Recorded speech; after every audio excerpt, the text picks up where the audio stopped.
I think that it is high time we rethink what it means to be educated, from our focus on the 3 R's, reading, writing, and arithmetic, to 3 C's, creativity, collaboration, and critical thinking. And essentially, that I think the 3 R's are still important and they still need to be taught in schools, but they shouldn't be our sole focus. And this is because years and years ago, like 300 years ago, those things were essential. We needed to be able to all read, we needed to be able to all write, and we needed to be able to all do math exactly the same way. Well, we still need to be able to do those things, but they're not the primary skills that should be our primary focus. We are so creative. Kids get like so inspired through creativity, and actually they read more and they write more and they think more critically when you give them creative projects. And essentially too, in math, if you don't give them if it's just rote memorization, they are not getting critical thinking skills. And we essentially need those critical thinking skills in math too, because we want people that can critically think about, if they start a business, if they're actually making money or if they're not, or if there's something wrong with the balance sheet. There are things that we need to be able to critically think about that are not necessarily taught in schools. And I think the focus of our math should be even critical thinking around it, and critical thinking around, did I do this problem right, or are there factors that I'm missing? Because when we give kids actually real problems that with real that involve collaboration, that involve critical thinking, and involve creativity, even in math, we'll get way above grade level from what we're giving them if we just give them basic worksheets and stuff. And so I think that one of the problems, and even with me as a teacher, I find that one of the problems is that I have all these amazing ideas, but I still need to focus. All of my report cards are focused on reading, writing, and math, and I'm like, but you're missing so much of the school, the importance of what these kids have done. You're missing the amazingness of them.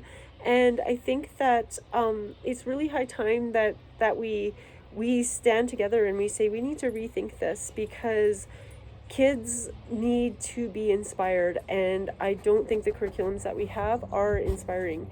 I think that they are that they should be more kid driven and more parent driven, and you can just learn so much. Even this week, my daughter and we went to these natural real hot springs because I wanted to show her what a real hot springs were.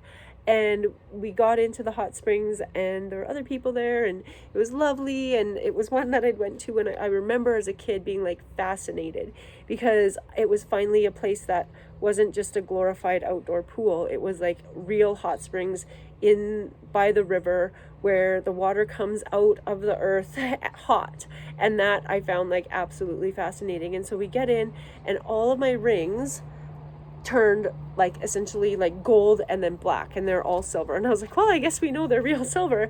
And it was because of the sulfur in the water. And my daughter's like, what's sulfur? And I was like, well, it's an element. And she's like, well, what's an element? I'm like, well, it's part of the periodic table. She's like, what's the periodic table? I'm like, okay, well, we can learn so much about science, and all of that stuff, memorizing the periodic table is not something that is essential as an adult. Unless you are a chemist, that is not essential.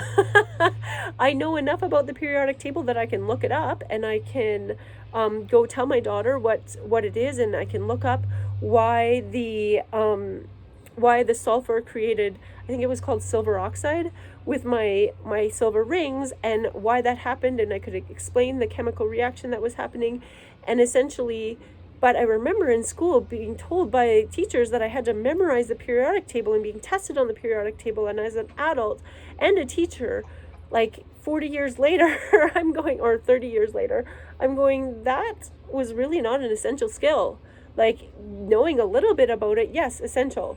Knowing enough about and then we looked up even what sulfur is used for. And so having real life experiences, I think teaches us a lot more than simple rote memorization of things, because it has no meaning.